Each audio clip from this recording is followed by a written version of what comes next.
Pessoal, de volta para a gente matar a figura dos embargos de declaração.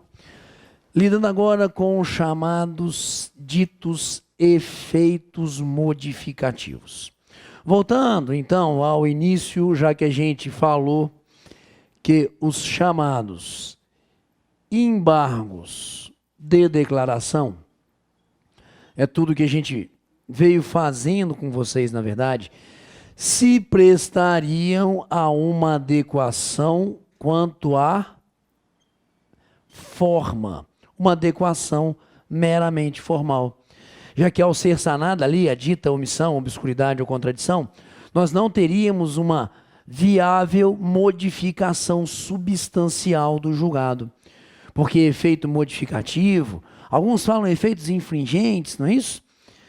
O que a gente teria é chamar o juiz prolator da decisão, ou a turma, seja quem for, a voltar atrás e rever o posicionamento de natureza meritória. Bom, historicamente, na sua concepção original, embargos de declaração não se prestariam, na sua originária concepção, não se prestariam a esses ditos efeitos modificativos. Tanto que, classicamente, alguns autores, esses mais clássicos, Priscas Eras, claro, sempre questionaram, inclusive, o lançamento de embargos de declaração como recurso, dizendo que, como eles não teriam esses efeitos modificativos, não poderiam ser lidos como tal. Seriam meros incidentes de declaração, que geraria ali suspensão ou interrupção de prazo, aí sim, do recurso cabível. Um mero incidente para essa adequação formal, só que o grande barato do direito é o quê? Uma coisa chamada evolução. E essa evolução do direito processual eu acho extremamente interessante. Porque uma coisa é eu pensar e criar institutos processuais. Eu criar e pensar atos do processo. E outra coisa é pegar esses atos e esses institutos processuais e botá-los para rodar no dia a dia forense.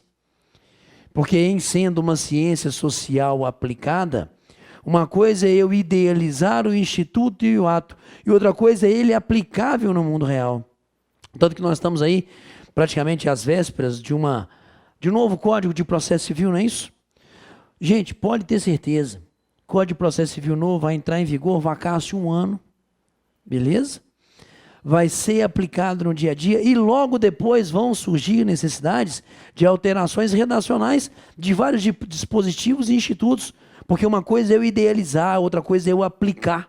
E é nessa aplicabilidade cotidiana dos embargos de declaração que nós caminhamos para enxergar, sim, que embargos de declaração possuem os ditos efeitos modificativos. Esse é o atual posicionamento, e um posicionamento praticamente unânime hoje da doutrina e jurisprudência nossa, aonde através deles, embargos de declaração, nós teríamos sim a oportunidade de mudança não apenas formal, mas mudança substancial do ato decisório.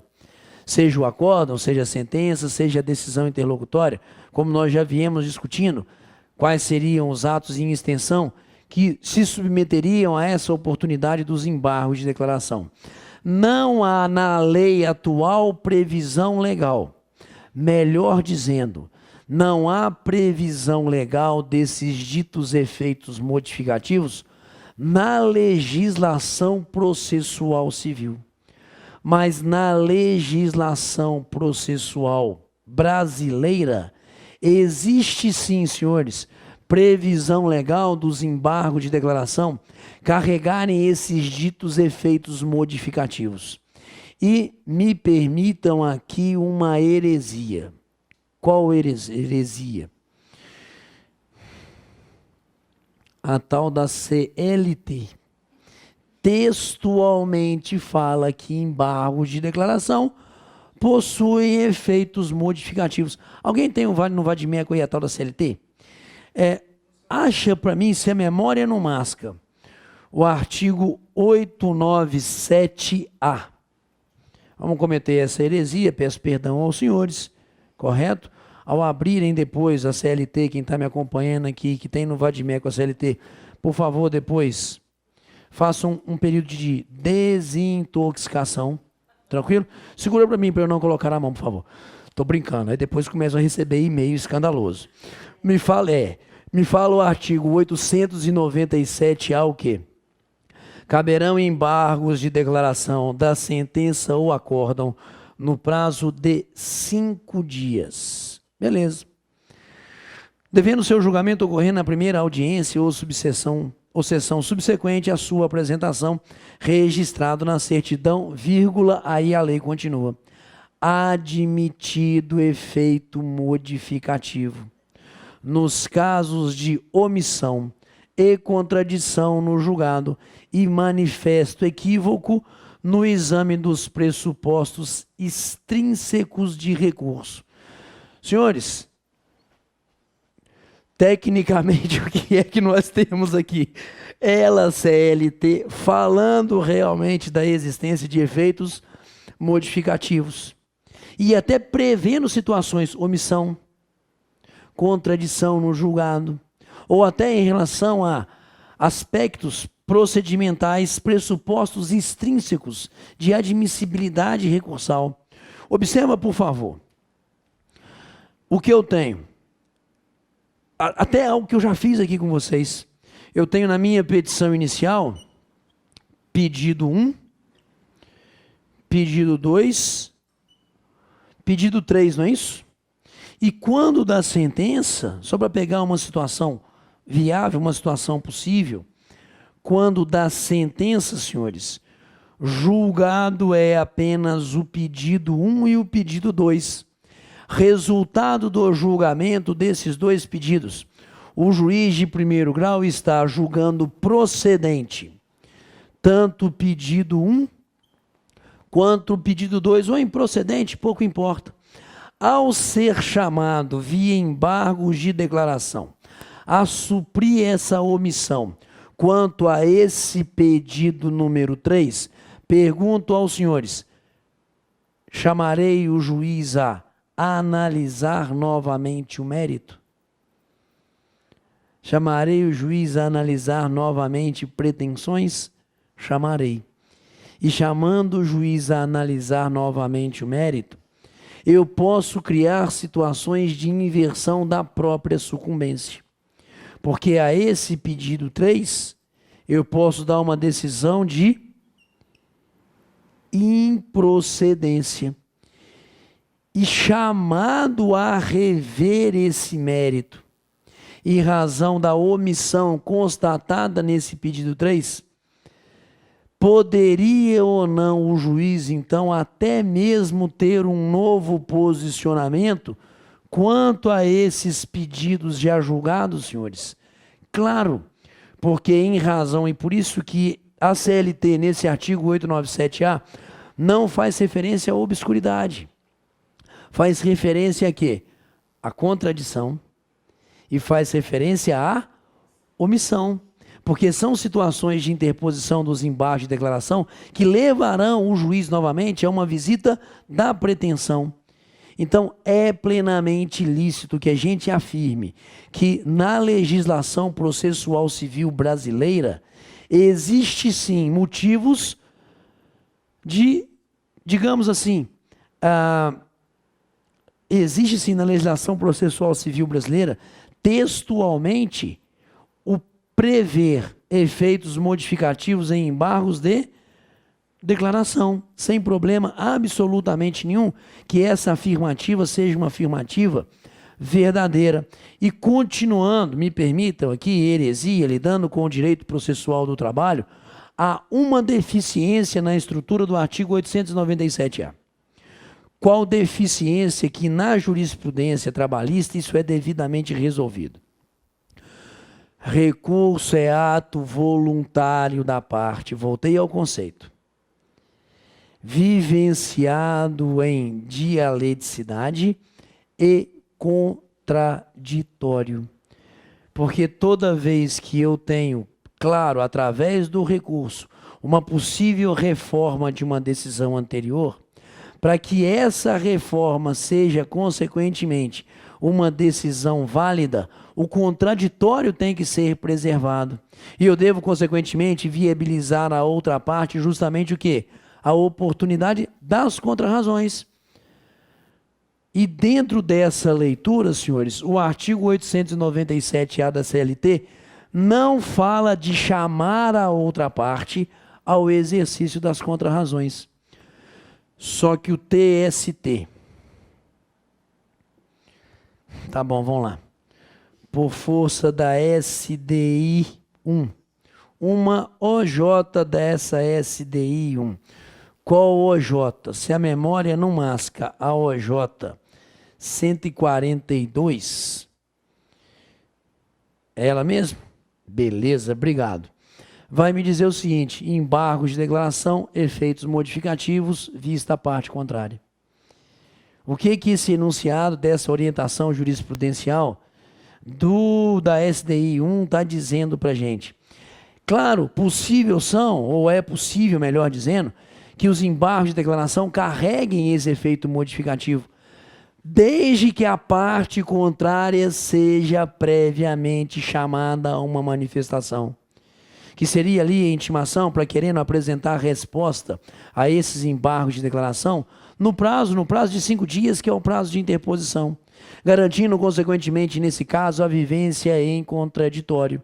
Então, na legislação processual trabalhista, complementada pela jurisprudência trabalhista, nós podemos dizer, existe sim, dentro do direito processual brasileiro, determinação normativa de atribuição aos embargos de declaração de efeito modificativo, de viabilidade de uma mudança substancial da decisão, aonde haveria nitidamente uma inversão, não é isso? De situações sucumbenciais. Essa é a proposta da legislação trabalhista. Ótimo. Só que quando a gente vem para o direito processual civil, e uso aqui a expressão CPC para poder fazer a devida adequação, nós não temos no atual Código de Processo Civil, insisto, não temos no atual Código de Processo Civil nenhuma previsão normativa de efeitos modificativos aos embargos de declaração. Insisto, não há na normatização processual civil CPC nenhuma referência a essa possível mudança substancial através dos embargos de declaração. E sempre houve uma discussão muito acalorada, príncipes eras, nem tão antiga assim, sobre esses efeitos modificativos ou não. Como eu estava falando com os senhores, alguns autores clássicos, inclusive, falavam o seguinte: porra, nem recurso isso é, porque na verdade eu estou apenas adequando a forma, isso é um incidente, cara, não há uma reforma. Então eu não teria, como eu não teria, inclusive, a vivência do contraditório, um conceito de recurso estampado presente na figura dos embargos de declaração. Tanto que um dos últimos grandes autores do direito processual civil, que tinha passado uma resistência muito grande, mas que no final dos anos 90, princípio dos anos 2000, começa a exteriorizar, inclusive através de artigos, uma mudança de posicionamento, professor Cândido Rangel Dinamarco. Dinamarca, até ali, anos 90 e tal, tinha uma resistência muito grande. Ele tem uma obra, não me lembro em que edição que está, eu tenho a primeira, que é lá do início dos anos 2000, chamada Nova Era do Direito, que é uma coletânea de artigos dele. E num dos artigos, enfrentando a figura dos embargos de declaração, praticamente de forma textual, Dinamarca vira e fala para a gente o seguinte: já não sou mais ferrenho opositor, como fui no passado, dos efeitos modificativos dos embargos de declaração, demonstrando aí um caminhar dele, inclusive, naquilo que os outros doutrinadores do direito processual já tinham percebido, porque da apresentação dos embargos de declaração em situações próprias no dia a dia, nitidamente o juiz examina a pretensão e, em reexaminando a pretensão, que eu dê ao magistrado a mudança substancial do seu próprio julgado. Essa é a ideia. E o CPC completamente omisso. Só que a jurisprudência nossa, do STJ, inclusive, é unânime em dizer: embargos de declaração poderão sim ter efeitos modificativos. Embargos de declaração poderão sim gerar uma substancial mudança do julgado. Por favor, senhores de prova de concurso público, nunca como regra. Isso que a gente está discutindo, apesar da dita unanimidade, é lida como situação excepcionalíssima. Então, se eu trago em eventual enunciado de prova, sem usar situações que nos conduziriam a uma possível situação excepcionalíssima, os embargos de declaração se prestam a uma adequação formal do julgado, positivo operante, porque eu não estou trazendo para dentro dessa situação redacional nenhuma figura de excepcionalidade, para que eu admita, inclusive em prova, que os embargos de declaração possuem efeitos modificativos. É essencial a leitura no enunciado, na assertiva, seja onde for, da excepcionalidade. Excepcionalmente, sim, poderão os embargos de declaração ter efeitos modificativos. Sempre, por favor, em termos de estrutura de prova. E mais do que isso, para a viabilidade desses efeitos modificativos, essencial a preservação do contraditório. Sem a vivência do dito contraditório, senhores, não se falará em, de novo, para a vivência da possível situação desses embargos de declaração, é essencial a vivência do contraditório, ou seja, que eu intime a parte contrária, não é isso? A querendo se manifestar, apresentando resposta aos embargos de declaração no prazo de 5 dias. Não vivenciada a figura do contraditório, não poderá o juiz nunca acolher efeitos modificativos nesses embargos. Notícia é que a gente sempre está dando essa ênfase em razão dessa reforma que virá no direito processual civil. O próximo Código de Processo Civil coloca, sim, na legislação nossa, futura, a possibilidade dos efeitos modificativos.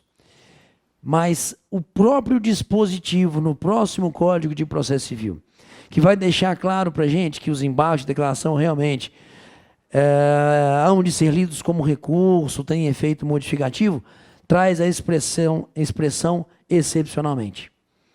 É em situação, também no futuro excepcionalíssima, que os embargos de declaração poderão ter essa vivência do efeito modificativo, sendo também lançado na lei futura aqui para isso, intimação da parte contrária para se manifestar no prazo de 5 dias. Não apenas é pacífico e unânime isso, de certa forma, hoje, como é a tendência redacional do próximo Código de Processo Civil. Senhores, embargos de declaração, efeitos modificativos, era o que eu queria discutir com os senhores.